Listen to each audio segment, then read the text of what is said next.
มาเลยครับ31/10/68 31/10/68มาเลยครับลาวพัฒนามาเลยครับชอบก็จัดขัดก็ผ่านกันได้เลยนะครับ31/10/68มาเลยครับ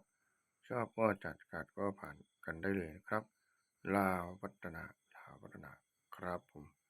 นี่ครับชอบก็จัดขัดก็ผ่านครับ31/10/68ลาวพัฒนาลงพื้นครับแล้วเรามาดูวันที่1กันบ้างครับนี่ครับ1/10/68ครับฮานอยทั่วไปหรือว่าลาวทั่วไปผมวันที่1/10/68ครับผมชอบก็จัดขัดก็ผ่านกันได้เลยนะครับผม1/10/68ครับอย่าลืมนะครับชอบก็จัดขัดก็ผ่านครับกับดงนาเพินครับโอ้